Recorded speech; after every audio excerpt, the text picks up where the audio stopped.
Welcome back to episode 2 in our series. Today's video is going to be things we wish we would have known, especially as a new agent. Oh, we are gonna have fun with this one. I have notes. It's probably gonna be a whole bunch of what not to do either. Hi, it's Natasha with soldbynat.com here, and I'm an associate broker with Virtual Properties Realty. And today I have a very special guest, Miss Rhonda Williams. Hello, everyone. We're going to be bringing you a mini series, 3 videos, so watch out for those.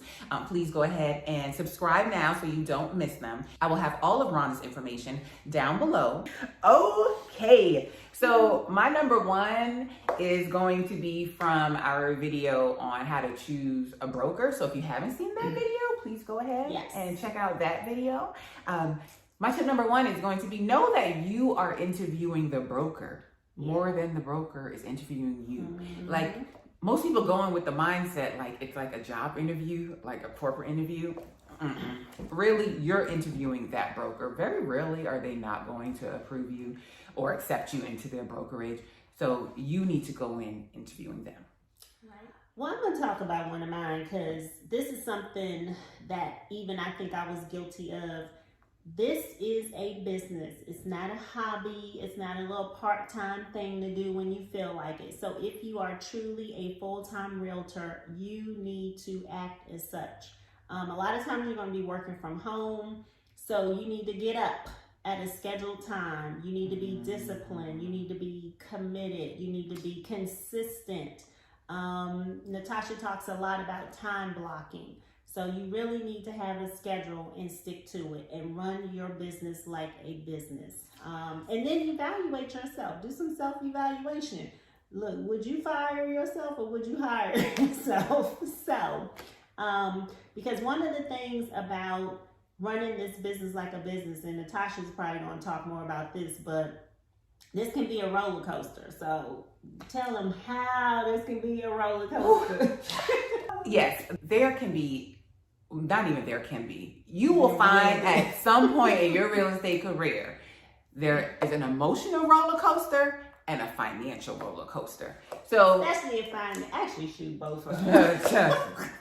It's like hand in hand. So let's touch on the financial first, because that is tied to you treating your business like a business. As much as you put in is as much as you're going to get out.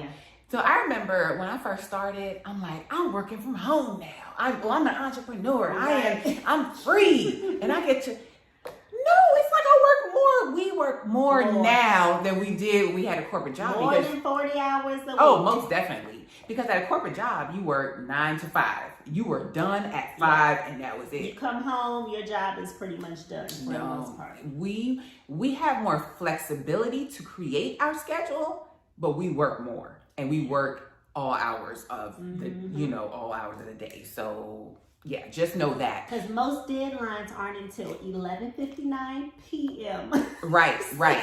And if we show houses at 7, we need to be working on an offer that evening. So yes. Right. So where the financial roller coaster comes in is that, especially for new agents, when you get that new deal, that first client, and you're like, yes, and you're focusing so much on them, and then they close, and then you're like, what now? Where's the next money? Where's the next check? Yeah, like, who am I supposed to work with now? And you don't have the next check coming in because you haven't been doing anything. Exactly. You were just focusing on that one client that you were working with. So now you have to start all the way from the bottom, all the way from the beginning, and now it's another 3 or 4 months before you get another paycheck. And that's what I was going to say. So now you're not going to have another check. If you keep working your business like that, you will not get paid forever. You probably get paid 3-4 times a year. That's every quarter? Right. You cannot survive getting paid every quarter. I'm just going to tell you that right now.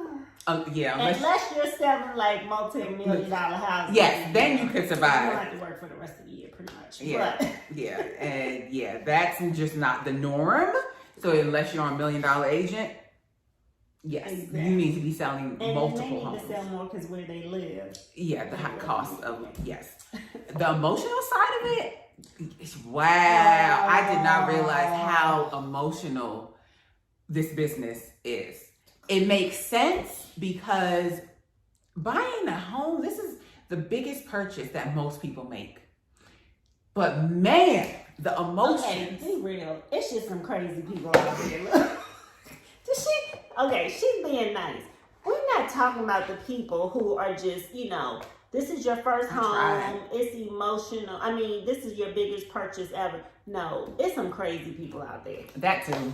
I mean, so you can talk about the normal people that just have emotions and they're tied and they just, I'm gonna talk about the normal people. The emotional side of it, they're making decisions, they're moving, their kids are stressed because they don't want to leave their friends, they're dealing with the lender asking them for documents, they're just going through it, they don't know how it's gonna work out, are we closing on time, they gotta set up movers. That's the normal. Yeah, even with the normal though, you may have, and this is why we're saying it's so, and these things are tied in, the emotional and the financial, because you could be working on a deal. I've had this happen to me. I've had a client buying new construction. I mean, we literally picked out the lot, walked the grass, the dirt, all of that stuff, and I watched that home being built from literally, like I said, dirt up until completion, and literally about a month before closing, they were laid off from their jobs. So they could not close. So to see, I mean, it's heartbreaking for everybody to see your house, your dream home being built, and then now you can't even qualify for a loan to buy it. So, I mean, I was counting on that check too. Because you worked. You have put in all that work, which ties into the financial, why you cannot focus on just one. Yeah. You have to keep feeding that pipeline. Yes. Because there could be so many things that can go wrong. There could be an illness in the family, a death. We've had sellers and they were, or even just back to the job thing, they thought they were going to be relocated. The next thing you know, that job did not exist anymore. Or, somebody takes ill and then they're like, well, this is too stressful on us to move. So there are all kinds of things, legitimate reasons that can truly happen in a transaction that have nothing to do with the bad inspection or a low appraisal. There are so many other factors that go in.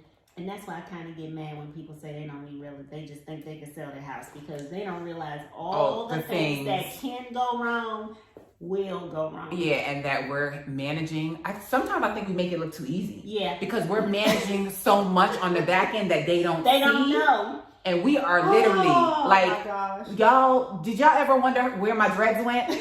Real estate is stress, y'all. That's where my dreads Y'all can't really see my real gray hairs, but they are. I have to share this, Natasha. Okay. So I got a text message from a friend of mine referred me to another client, and I got a text message the other night, and it said, oh, thank you for our agent. We're selling and, buying and selling our home and closing on the same day. But something you just said, they have no clue all of the other things that I have been doing behind the scenes. There have been some things going on with the seller of the house that they're buying that I've been having to manage. And I have been really fighting for them and working hard for them to make sure that everything happens the way that it should for them and, just the least stress. But they don't realize. No clue. All of the phone calls, text messages, emails that I've been sending because of some other issues that are going on with the seller. But I've been handling them and not bombarding it with them because I know I'm going to handle it. I know I'm going to take care of it. That's why you referred me, because I'm going to do my best. My hashtag is I work hard for you, and I do. Right. But like Natasha said, sometimes I think we make it seem too easy for them. Yeah. And they have no clue all the stuff that we're doing. So having said that, I know we jumping around a little bit. I tell you what this is. And this is why. Listen, another thing which, oh gosh, I have two in one, and I hope I don't forget this. So one is you have to make sure in real estate you have a support system, and thankfully that just happened. And I feel like not all agents know that, because I've met agents in the office, and they're like, I just haven't been meeting anybody. I haven't known who to go to and talk to. Like, they're waiting on brokers to help them with every single little question. Brokers will tell you, come to me for everything, especially those companies where there's only one broker. And they say that, which is they say it to be nice. There's no way one broker can babysit, not even babysit. That sounds a little harsh. But they can't be available to every single agent that they have 24/7. And you have some brokers that are still working their business and they're not even they're still selling. Managing. So then they don't have time for you because while they out showing houses, they're not answering your calls. Yes. So you have, I call it my A team. This is my A team of agents who we are connected. You're going to see us in pictures. You see me in pictures. You see them. We're going to events together. We are running ideas off of each other. We like establish your A team. But on the other side of that, know who you are connecting with. I don't associate with Debbie Downers. Oh, yeah. How's this? Oh, it's awful. Nope. Skirt. Like, no. What are you doing today? Oh, I don't know. Complainer. No. Pessimist. Yeah. If we talk and it's like, well, I don't know what a CRM is. You've been licensed for 5 years and you don't know what a CRM is. Like, no, I don't. My tolerance level for things like that. Like, no. Like, everybody that you see me associated with, we are about the business. We are go-getters. We are motivated. Associate yourself with people like that. Now let's talk about the not so normal. Remember, in this business, it's about relationships, and we are dealing with the public.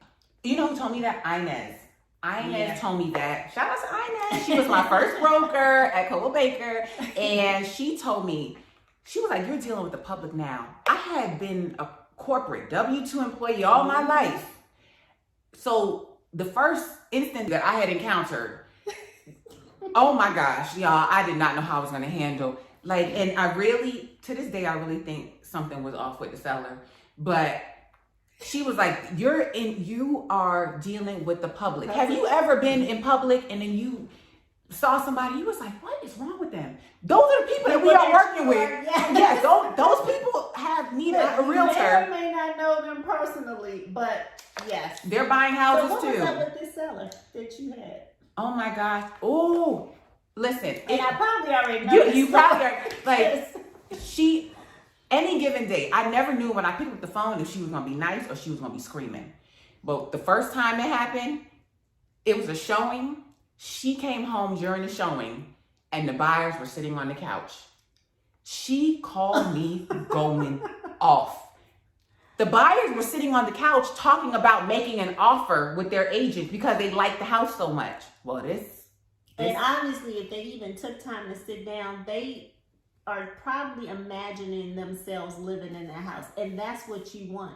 You don't want a 5-minute showing on your listing. You want somebody who's hanging around for 30 minutes because obviously there's something that they like about that house. But this seller, that hit her hot button. But think about it. How was I supposed to know that the buyer said to put a sign on the couch to say, that is not even something that most people would think to ask, but that's what I say in this business of real estate. You are dealing with different type of people. We try our best to foresee and to deal with people accordingly, but there are things that we just cannot foresee. You know what's so scary? What? As you've been talking, first I thought I had one person. You have? I thought things have like literally popped up. Please watch this video. I had a seller straight not show up to closing. We could do a whole series on just working with the public. This is just a part of the business, and that's the emotional side of it. So you're dealing with people that are emotional. You have to manage your emotions. Yeah. Like somebody like my husband, like he is really good with, and I don't know if it's a certain personality type. Like they can disconnect. Like I get drawn in, and I've had to do better over the years. And you can't take it personal. As hard as it is, because you put so much time. I mean, I've had clients that did not show up for closing. And they had the most perfect home ever, and even told me it was the most perfect home ever. This was about a year ago. I had this one client who kept making offers on homes. I mean, even getting the inspection, and then she would just terminate. And by the third time, I mean, we got past the inspection, the appraisal, everything, and she just decided she didn't want to show up for closing. And this is what we're talking about when we say we're dealing with the public. Now, I'm no psychologist, even though I did go to grad school for that. But, I mean, several people told me that they even thought something was a little, something, I mean, even the closing attorney, a lot of people kind of said something was a little off. And yeah, I think something was there, but there's also, I think people have commitment issues. Like I don't know what it is. I don't know if they just are afraid of making the wrong decision, but they are like holding back so much. It's costing them so much in the long run. And it's frustrating when they literally tell you they love the house. And then you're like, okay. And that was the most, and I usually try to, I'm not as good as your husband with that whole emotional thing, but I usually do try to, keep things in perspective, say, hey, it's a business, move on to the next one. But it's really frustrating when they tell you all in the same sentence, oh, I love the house. It's like my forever home. It's everything I wanted. But no, I don't want to close on it. And it's like, huh? Yeah. And by nature, I'm a problem solver. I hate people that complain. If there's a problem, I'm going to find a way to solve it. I cannot solve a problem when you tell me you love this house. But you don't, because then we're like, what can we do? Like, I literally had to draw myself a diagram and put it in my office. Mm-hmm. Don't get on the emotional roller coaster with them, because I realize now people are going to get on the emotional roller coaster. You as a new agent do not have to get on the roller coaster with them. What you do is let them go on it. When they come back down, then you engage with them, then you talk to them. But if you engage with them while they're on the emotional roller coaster, they just need time to go through the emotions. Then they come back down. I'm telling you, it's happened. 9 years we have been doing this. Mm-hmm. I wish I would have known this stuff. Especially when it's not rational stuff. Right. I mean, but seriously, you guys, when Natasha said we are dealing with the public, we really are. And there are so many stories we could sit here and tell you. Oh, most definitely. And like I said, it's not even the stuff she was kind of talking about before with the emotional, and all the things that can go, because, it is a stressful time. You have people sometimes relocating from another city at the same time they're starting a new job. They may have children that they're trying to get into school. So, and then they're purchasing one of the biggest purchases in their life. So that is a ton of stress just piled all on a person at one time. So we're not really talking about that. That's kind of the expected things. We're talking about some of the stuff that just, right? Yeah, because we can write a book about it. Most definitely. Like, and we almost become, it's almost like you're a realtor, but you're almost like a psychologist too for the normal stuff. But like the other stuff, which is one of the things that I have on the list, is like you have to learn to protect your time. As a new agent, you're eager and you just want business. You just want to work with whoever. I remember being at the office on desk duty. I don't know if offices still have desk duty, but you go to the office, you answer whatever calls come in. And somebody called and they were like, can you show me a house? And I was like, yeah. I was excited. I knew I went to the house. Hop in the car. I'll meet you there in 15 minutes. Don't do that. Don't do that for several reasons. If you have not seen my video on realtor safety, I will include that here. Right. Safety reasons. And then you don't even know, are these people pre-approved? Like, you have to. If they're working with another agent already. There are some people out there, they just want to tour homes. They just want to look at homes. They watch HGTV and they're like, well, let me just go ahead and see homes. There are people out there that do not value what agents do. They just think agents are chauffeurs. They Uber. Just door openers. They just show houses all day. I wonder if some people, they just either don't care or they think that we're paid a salary, but they don't realize that the time that you basically waste of us showing you houses that you have no intention of buying, I could have been home with my family. Right. Or you could have been with a qualified, motivated buyer who really, truly needs to move and buy something. Exactly. So while I know you're eager as a new agent, you have to protect your time. And I want to say my first broker told me that as well. So again, if you haven't seen our broker video, you want to check out that video, and you want to make sure you're connected with a broker that's going to pour in and feed into you. And just touching back on the financial one, just making sure that you are saving.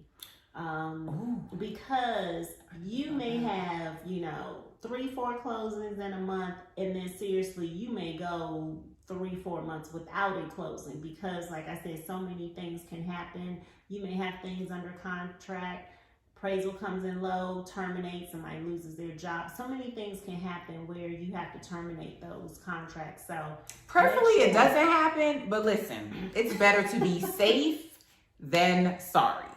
I'm sorry. Make sure you don't get a closing check and then you on Facebook and Instagram posting that you just bought all these new clothes and now you can't pay your mortgage. All these new designer clothes. Like, yeah, come on. You have to be smart about it. And then you borrowing money from people. Yeah. And I know you see on TV that agents make all of this money.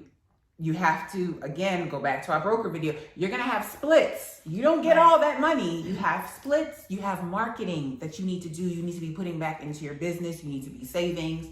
Again, we are not W-2 employees. We need to be putting back into retirement. What are you doing for retirement? Like, you need to be investing as well. So be wise about your money. I think one of the other ones that I definitely want to add, and especially because we started when the market was so bad, and every time I would meet somebody, they would say, oh, I used to be an agent.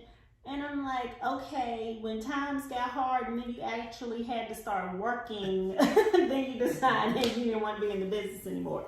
So one tip that I definitely encourage you, you need to be able to adjust with market changes. Do not be a one-trick pony. You're going to hear so many people talk about, oh, get a niche or niche, however you want to pronounce it, which is good. You definitely want to be able to specialize in something, but you also have to know how to change. The market is going to go up, it's going to go down, it's going to stay steady. I know for me, and Natasha mentioned this, I think in our other video, but I was able to do new construction for 3 years. So as the market came back and new construction, the economy was getting better. One of the things I was able to do was sit on site as a new home sales consultant for 3 years. And then after I did that, then I went back into resale. So you have to be able to kind of adjust and change when things change. Right. No, that's a really good point because I figured when I got licensed, I was like, if I can make it now, right, I can make it when things get better. So, but I've heard stories about pre-market crash, how it was the blowing and going days of real estate, and we sold houses and didn't have to do anything. All somebody had to do was breathe, and they bought a house because they didn't have to work. Then we started 2011. That's what we are still here today. Right. Because my first 2 transactions, my first 2 homes, they were not even distressed properties. One lady owned her home outright. The other one, I think she only owed like $40,000. But because every other house in their subdivision was a foreclosure, a short sale, some type of distressed property, the values were so low. And you definitely have to adjust. Even now, we're kind of going through this, COVID-19 coronavirus thing, and people are uncertain about things.